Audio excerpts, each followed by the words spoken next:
Hello ವೀಕ್ಷಕರೇ, welcome back to smart Rajani.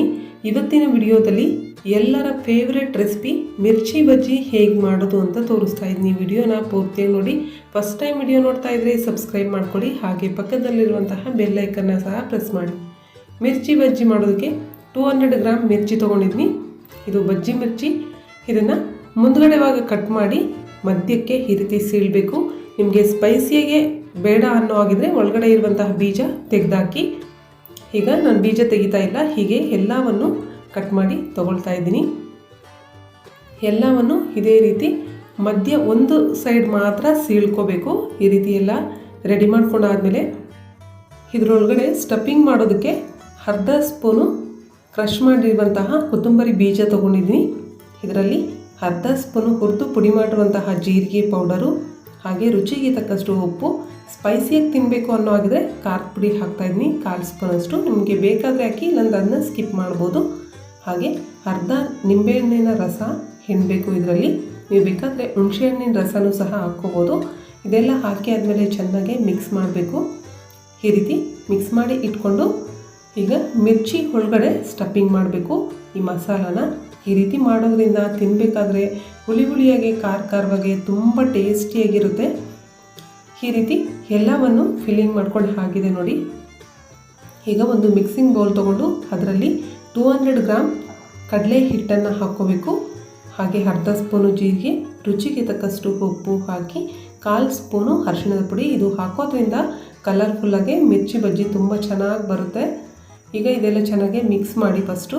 ಆನಂತರ ಸ್ವಲ್ಪನೇ ನೀರನ್ನು ಹಾಕ್ಕೊಂಡು ದೋಸೆ ಹಿಟ್ಟಿನ ಹದಕ್ಕೆ ಕಲಿಸ್ಕೋಬೇಕು.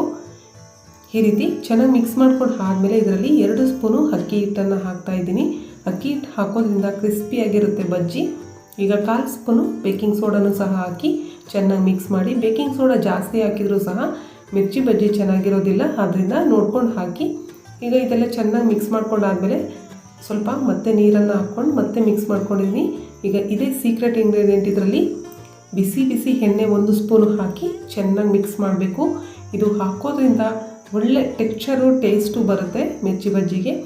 ಈ ರೀತಿ ಸ್ಪೂನ್ಗೆ ಈ ರೀತಿ ಕೋಟ್ ಆಗಬೇಕು ಹಿಟ್ಟು. ಈ ರೀತಿ ಇದ್ದರೆ ಕರೆಕ್ಟಾಗಿರುತ್ತೆ. ಈಗ ಮೀಡಿಯಮಾಗಿ ಹೀಟಾಗಿರುವಂತಹ ಎಣ್ಣೆಯಲ್ಲಿ ಮಿರ್ಚಿನ ಈ ರೀತಿ ಡಿಪ್ ಮಾಡಿಬಿಟ್ಟು ಒಂದು ಸೈಡ್ಗೆ ಈ ರೀತಿ ಸವರ್ಬಿಟ್ಟು ಬೌಲ್ಗೆ, ಆನಂತರ ನಾವು ಎಣ್ಣೆಯಲ್ಲಿ ಹಾಕಬೇಕು. ಈ ರೀತಿ ಹಾಕೋದ್ರಿಂದ ತುಂಬ ಚೆನ್ನಾಗಿ ಬರುತ್ತೆ. ಸಾಮಾನ್ಯವಾಗಿ ಎಲ್ರಿಗೂ ಗೊತ್ತೇ ಇರುತ್ತೆ ಮಿರ್ಚಿನ ಯಾವ ರೀತಿ ಹಾಕಬೇಕು ಮಿರ್ಚಿ ಬಜ್ಜಿನ ಅಂತ. ಈ ರೀತಿ ಒಂದು ಸೈಡ್ ಫ್ರೈ ಆದಮೇಲೆ ಇನ್ನೊಂದು ಸೈಡ್ಗೆ ಟರ್ನ್ ಮಾಡಬೇಕು. ಹಾಕಿದ ತಕ್ಷಣ ಕಲಿಸಬಾರ್ದು. ಮೀಡಿಯಮ್ ಫ್ಲೇಮಲ್ಲಿ ಇಟ್ಕೊಂಡು ಇದನ್ನು ಫ್ರೈ ಮಾಡ್ಕೋಬೇಕು.